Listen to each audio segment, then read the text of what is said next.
नमस्कार दोस्तों, आज मैं मारवाड़ की धरा भीलवाड़ा ज़िले के अंदर खामोर के अंदर हूँ और मैं आज आपको ऐसे कथावाचक वाचक से मिलाना चाहता हूँ जो कि श्री राम कथा, भागवत कथा, इनके बहुत ही मर्मज्ञ एक कथावाचक हैं। उनका मैं परिचय उन्हीं के मुखारबिंद से आपको करवाना चाहता हूँ। राधे राधे गुरुदेव, जय सीताराम। हरि ओम हरि ओम। महाराज जी, मेरे चैनल पर आपका स्वागत है और मैं आपसे चैनल के जो मेरे श्रोता हैं उनको आपका परिचय दिलाना चाहता हूं। आप संक्षेप में आपका परिचय हमारे श्रोताओं के लिए दीजिए। सच्चिदानंद रूपाय विश्वोत्पत्त्यादि हेतवे तापत्रय विनाशाय श्री कृष्णाय वयम नमः। श्री सीताराम जी महाराज के पद चंचरीक में कोटि कोटि नमन करता हूँ। मैं खामोर की पुण्य धरा का निवासी हूँ और श्री पुष्कर राज महाराज और श्री राम सखा पीठाधीश्वर महाराज जी की विशेष अनुकंपा और उनके शुभाशीर्वाद से ही मैंने ये राम कथा और हनुमंत कथा और श्रीमद् भागवत का अध्ययन किया। अतः मेरा उद्देश्य केवल लोगों की आध्यात्मिक उन्नति हो और सर्वजन कल्याणार्थ में ये कथाएं आयोजित होती है। तो अर्थोपार्जन को छोड़ करके केवल मेरा मूल उद्देश्य रहता है कि श्रीमद् भागवत जो भक्ति ज्ञान वैराग्य की त्रिवेणी है जी, उस त्रिवेणी को जो है और श्री राम कथा का जो वैराग्य है, वास्तव में सच्चे श्रोता वही होते हैं जो कथा से उठते नहीं हैं। तो मेरा मूल उद्देश्य मैंने यही बनाया है कि श्री राम कथा का, श्रीमद् भागवत कथा का और श्री हनुमंत कथा का अधिक से अधिक प्रचार हो और मानव जीवन का कल्याण हो, लोगों की सामाजिक उन्नति भी हो और सामाजिक उन्नति के साथ साथ उनकी आध्यात्मिक उन्नति भी हो। क्योंकि आज के समय में कलयुग की चकाचौंध में मनुष्य फंसा हुआ है, उसे भजनों का और सत्संग का समय नहीं है। तो ये माध्यम है, ये ठाकुर जी की विशेष कृपा, श्री हनुमान जी महाराज की विशेष कृपा, श्री सद्गुरुदेव भगवान की कृपा से ही ये सब संभव हो पा रहा है। बाकी मैं अपने आप में कुछ भी नहीं हूँ, मैं स्वयं तो एक दासस्व भाव रखने वाला हूँ। महाराज जी, आप गुरुदेव, आप काफ़ी समय से आप श्रीमद् भागवत कथा कर रहे हैं। तो आप प्रारंभ में या किस संप्रदाय से आप जुड़े हुए हैं? मैं कक्षा 8 में कक्षा 7 तक मेरी प्रारंभिक शिक्षा मेरी जन्मभूमि मेरा गांव खामोर में हुई। उसके बाद मुझे कक्षा 8 से संतों का सानिध्य मिला। पुष्कर तीर्थ की पुण्य धरा और श्री सद्गुरुदेव का मुझे पावन सानिध्य प्राप्त हुआ। वहाँ श्री राम कथा का वाचन मैंने सीखा, उसका अध्ययन किया, स्वाध्याय किया। और सबसे पहले 2013 में मैं विप्र विद्वानों के संग गंगा किनारे शुकताल गया। तो पहला आयोजन श्रीमद् भागवत का वहाँ हुआ। वहीं से मुझे इस कथा का मर्म समझ में आया। और सुकताल के बारे में गुरुदेव थोड़ा है ना विस्तार से बताना चाहेंगे, सुकताल के विषय में? सुकताल धरा जो है वो इतनी पावन पुनीत जगह है कि वहाँ श्री सुखदेव जी महाराज ने राजा परीक्षित के कल्याण के लिए जी गुरुदेव 7 दिनों में जो उनका मोक्ष होना था, जो एक सर्प का उनको श्राप मिला था कि सर्प काट लेगा और आपकी मृत्यु हो जाएगी, तो श्री सुखदेव जी महाराज ने गंगा द्वार समीपे तु तटमानंद मानकम, गंगा के किनारे का चयन किया श्री सुखदेव जी महाराज ने। और वहाँ सुंदर पुनीत वृक्षावलियों के मध्य परीक्षित महाराज को उन्होंने श्रीमद् भागवत का वाचन कराया। वहीं से वो मुक्त हुए। तो सुकताल बड़ी पुण्य धरा है। तो मेरा प्रारंभ वहाँ से हुआ। गुरुदेव, कुछ लोग है ना जो ये कहते हैं कि सुकताल के अंदर है ना जो कथा का प्रारंभ हुआ, तो फिर नैमिषारण्य में क्या हुआ? नैमिषारण्य जो है शास्त्रोक्त विधि से, और अगर शास्त्रों का हम सांगोपांग अध्ययन करके देखें जी गुरुदेव। तो नैमिषारण्य धरा वो पुण्य धरा है जहाँ यदा कदा संतों का वहाँ डेरा रहा है, और नैमिषारण्य बद्रीनाथ में है। यहाँ नैमिषारण्य अपने लखनऊ के पास भी है, उत्तर प्रदेश में। जी जी गुरुदेव। जी जी जी और हालांकि मुझे है ना, जो मुझे आप जो कह रहे हो बिल्कुल उत्तराखंड के लिए भी सुनने में आया, तो थोड़ा मैं भी, क्योंकि चक्र तीर्थ माना जाता चक्र है। तीर्थ में, उस चक्र तीर्थ के बारे में मैं आपको ये कहना चाहूँगा कि 88,000 संतों ने श्रीमद् भागवत के वाचन के लिए नैमिषारण्य का ही चयन किया। छोटी से छोटी सत्यनारायण भगवान की कथा से लेकर के श्रीमद् भागवत तक की जो कथाएं हैं, जी गुरुदेव, उन सब का प्रारंभ नैमिषारण्य से ही है। वस्तुतः इस कथा का चयन नैमिषारण्य के लिए इसलिए हुआ कि ब्रह्मा जी ने, संत जब सारे इकट्ठे होकर के, शौनकादिक ऋषि जब एक बार ब्रह्मा जी के पास गए जी, तो ब्रह्मा जी से पूछा कि पितामह हमें कोई ऐसी जगह बताएं जो पावन पुनीत हो और जहाँ वैराग्य जाग सके।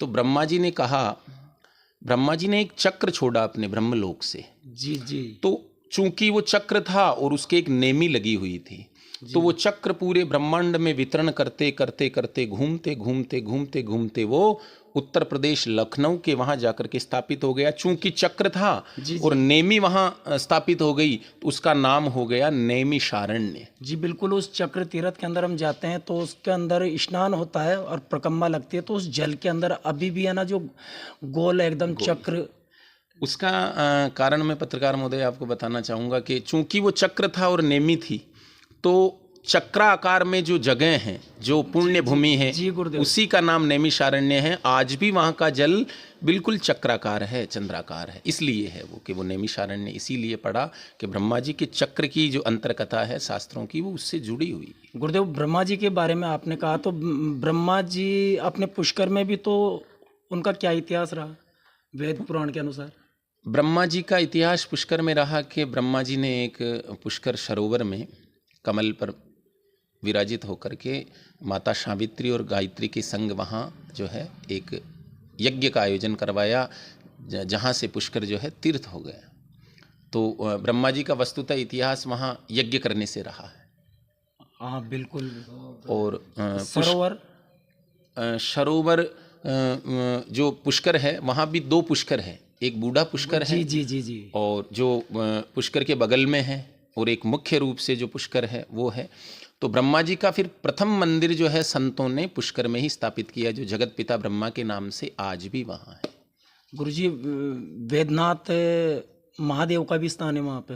वैद्यनाथ महादेव का बहुत सुंदर स्थान है और बहुत सिद्ध जो है व्यक्ति, गुरुदेव वहाँ पर व्यक्ति जाते हैं और जाने के बाद में उस जगह से को देखने के लिए, उस जगह का तो पता ही नहीं है बहुत से व्यक्तियों को, केवल ब्रह्मा जी मंदिर का ही याद है।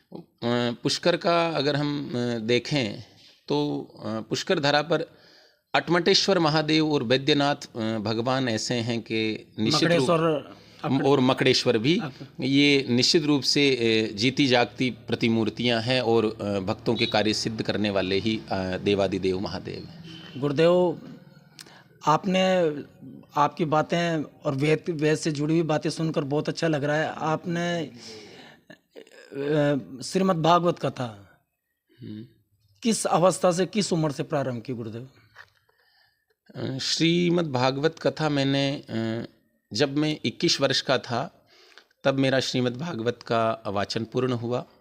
पहला आयोजन शुकताल करने के बाद में सबसे पहले मैंने श्रीमद् भागवत की शुरुआत जो है, इसका प्रारंभ जो है मेरी जन्मभूमि खामोर से मैंने किया नवंबर 2014 में।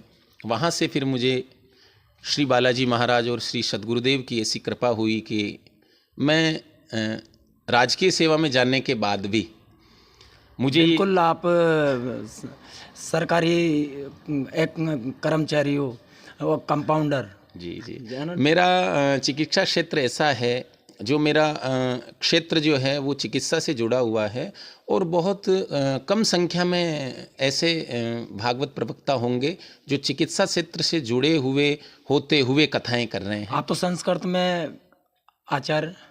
हाँ, मैंने व्याकरण विषय से जगत गुरु रामानंदाचार्य जयपुर विश्वविद्यालय से मैंने शास्त्री किया है। फिर मैंने आचार्य की डिग्री अजमेर से प्राप्त की और फिर ज्योतिष में मैंने अध्ययन किया।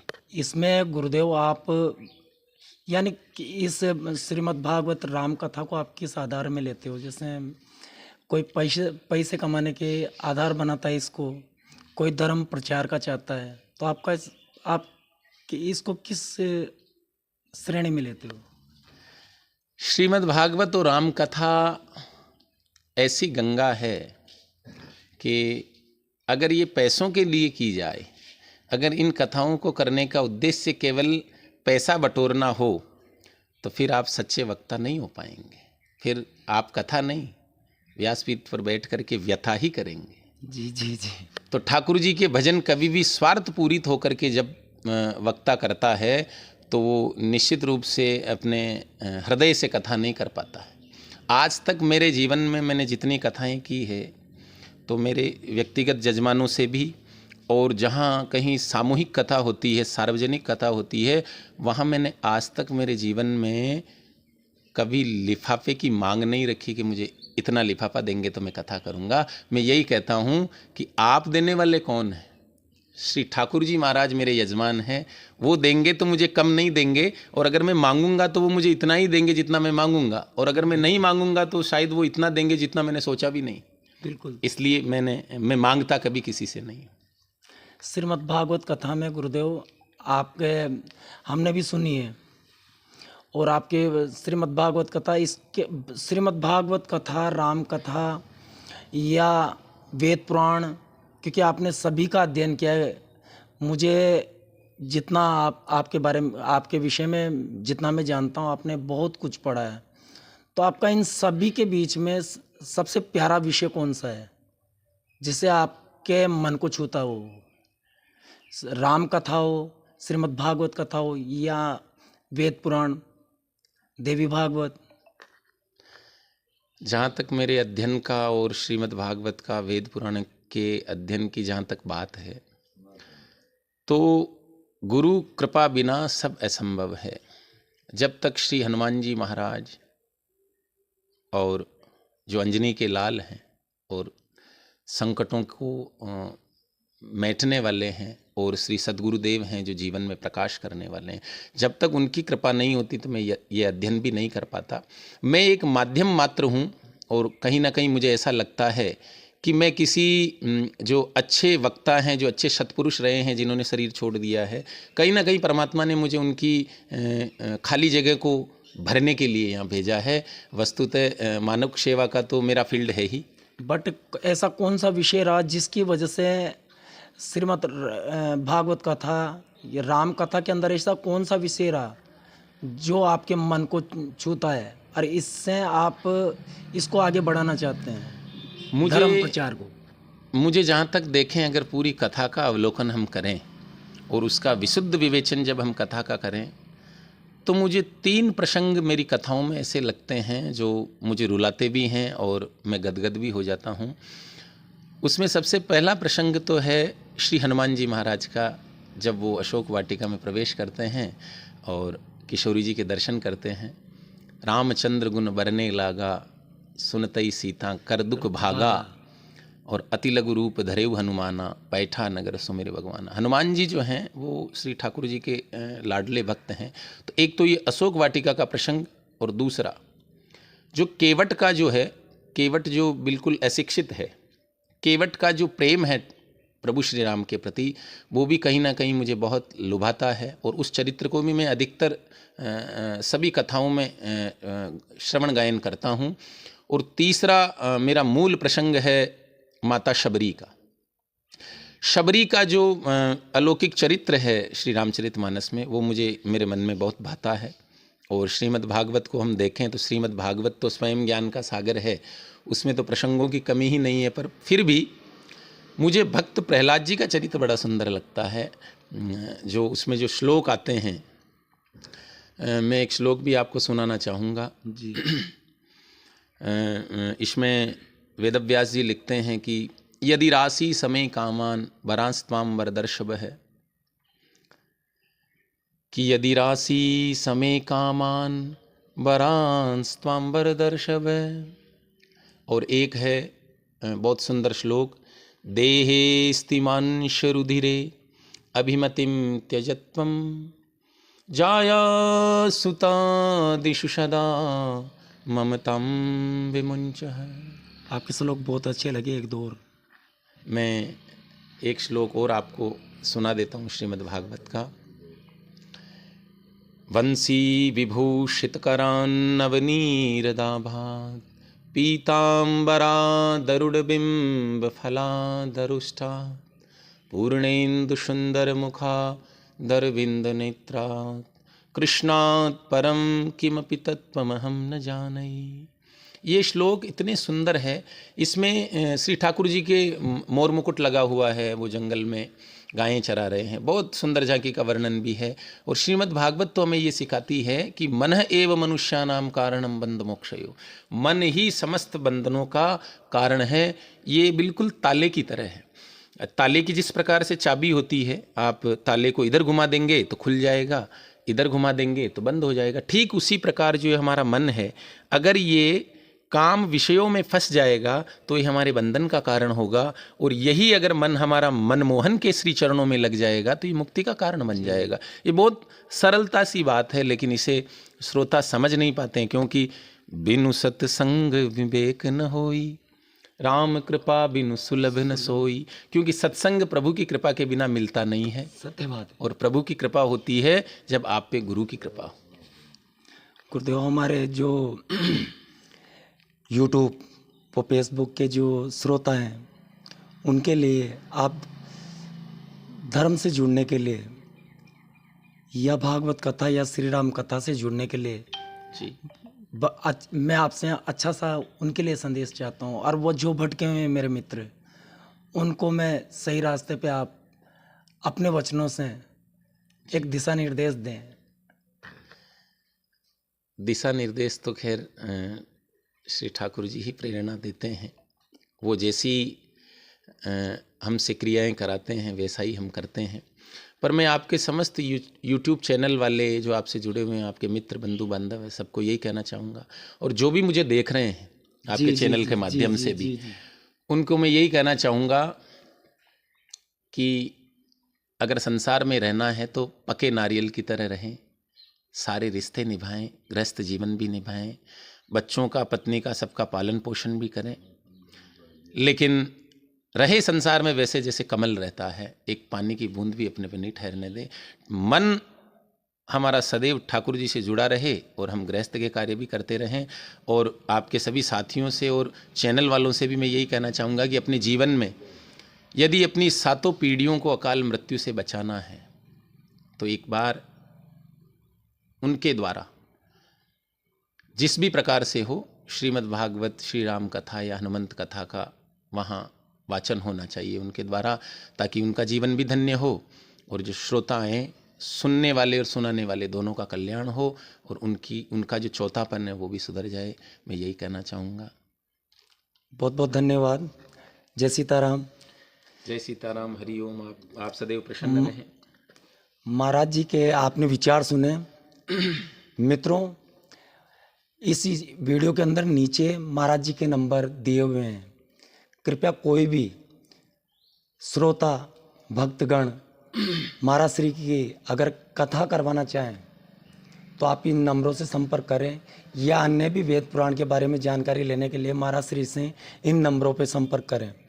और हमारे चैनल को आप ऐसे ही देखते रहे। हम आपको अच्छे अच्छे वीडियो यूट्यूब व फेसबुक के माध्यम से लाते रहेंगे। जय सीताराम। धन्यवाद। नमस्कार।